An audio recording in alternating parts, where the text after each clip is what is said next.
Namaskaram, Sadhguru. In this age of Kali Yuga, how would you introduce spirituality into corporate India?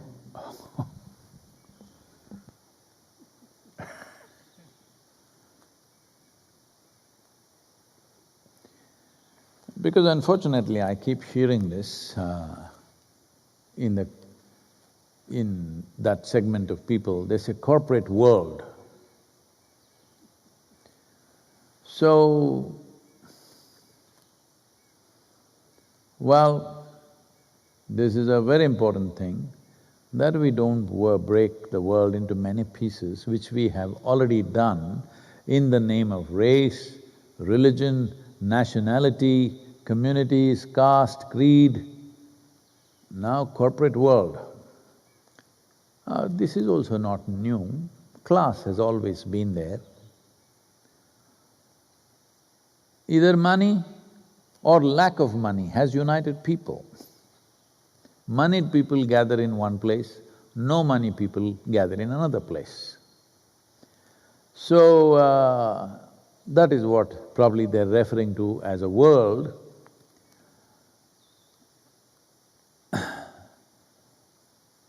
Well, different religions are claiming it is their world, you know. Now classes are claiming their world. I don't know what else will claim. No, there is a world. If you were a part of it, you would be a great contribution. But unfortunately, if you're not a part of it, you become exclusive. Exclusivity invariably brings exploitative tendencies in everybody. So, every economic system that you create, you talk about communism, you talk about socialism, you talk about capitalism, every system has become exploitative at certain point of success. Either exploiting the very people that they're supposed to take care of, or exploiting somebody else who is not in the communist world or the socialist world or the capitalist world. Now, how to introduce spirituality to these people? Well, these people have found material success. That means, in many ways, a few things, not everything about their life, a few things they've gotten logically correct. So, it's very important that if spiritual process has to enter corporate world,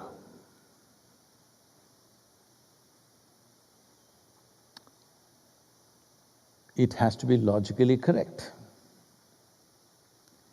How to make a dimension which is nothing to do with the limitations of logic, logically correct, that's the challenge. Because logic is based on the principle of two. There must be this and that, then there is logic. There must be high and low, then there is logic. There must be you and me, then there is logic. Now you're talking about a dimension where there's only one number, either 1 or 0. In many ways, spirituality is a zero-sum game because it's one big whole. Who is here to cut this? This is not your birthday cake, to cut it into many pieces and serve it to people. It can't be done like that. Well, you're trying to do that in your mind, for that there is inevitable suffering that everybody is going through. So corporate world is also just one more piece of the cake, maybe the creamier part of the cake. Especially because there is more cream on their cake or their piece of the cake, they are little more, you know. Generally, at least the men in the corporate world, oh, little noosed up. Because of that, even the breath is constipated. Because of that, very limited logic. First of all, human logic is a very limited process. Most human beings have not understood or grasped the basis of our logic and the limitations of our logic. This is why they're going on eulogizing silly little things that they say. Well, for this there is Indian masala. You know, haven't eaten anything. If you talk Indian masala, my mouth will water. Because not the kind that Usha is serving or somebody else is serving in this kitchen. I have my masala, if you eat it, you will become my slave. Yes, why the tongue? Your tongue will hang out and you'll be pointing at me all the time. Yes. So, Indian masala is there, with which we can say most illogical dimension of life in a logical way. It's taken millennia of observation of human mind and the basis of human logic that, for example, in an engineering program, all of you, many of you have gone through this. You do what you want, find one logical hole in it. You cannot. But we are saying the most illogical things. Because life is not contained in logic. Life contains logic as a part of itself. But you cannot contain whole life into the logical process that happens in your mind. This is the big investment that the Western cultures have done, that they've invested too heavily in their own logic. They believe their logic will take them to the ultimate. No, for the first time, the physicists in the world, the top physicists in the world are admitting we shall never know because we don't have instruments to know. This is a clear admission that human logic cannot go beyond a certain point. It has its limitations. But this limited logic, we hash it up with Indian masala and use it to express the most illogical dimensions of life. I must tell you this. At one time when this is in mid-90s, when Isha as a movement in southern India was growing exponentially,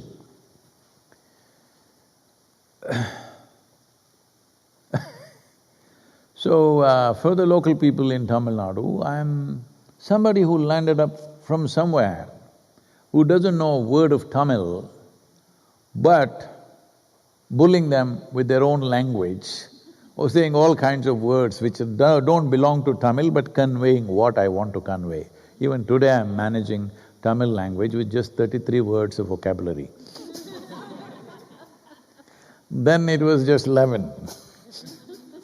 So saying all kinds of things, but it was logically correct. So they were taken by it and it was just growing.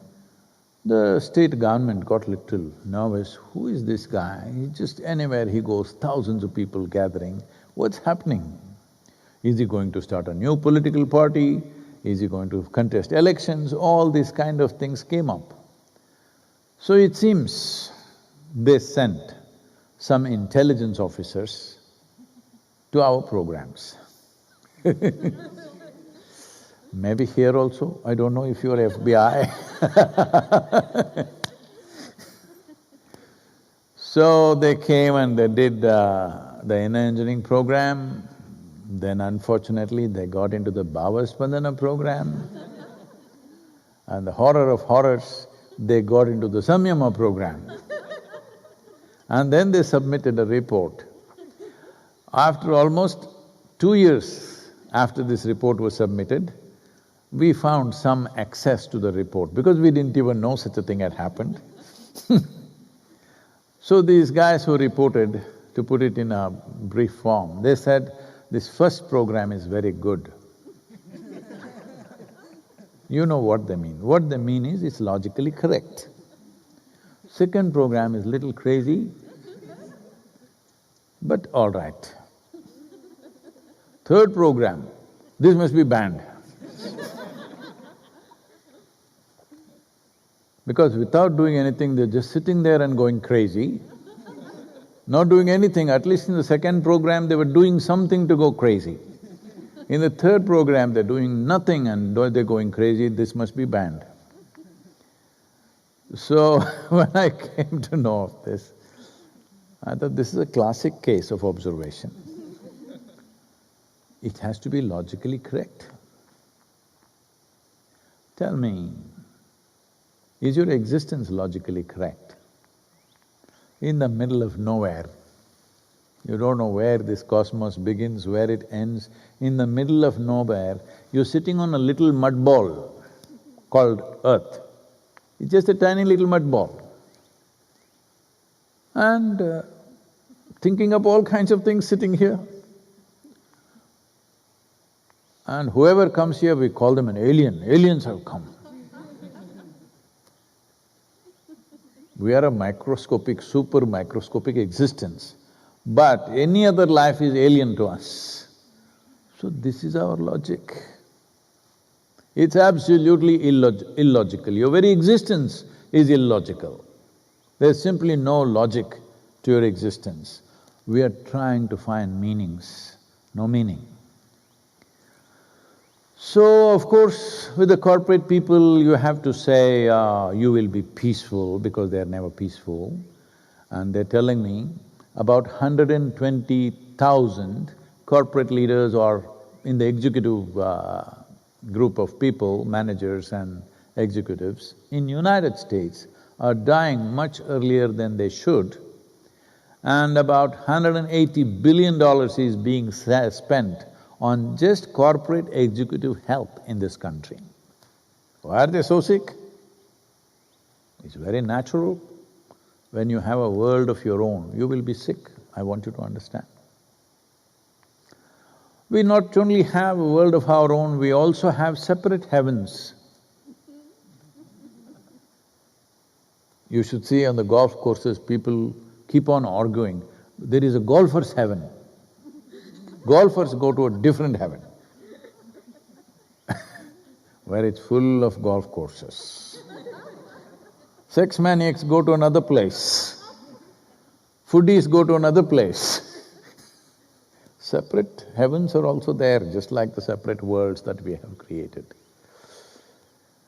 So, corporate world, whether in India or elsewhere, they want something which is logically correct, but still takes them ahead.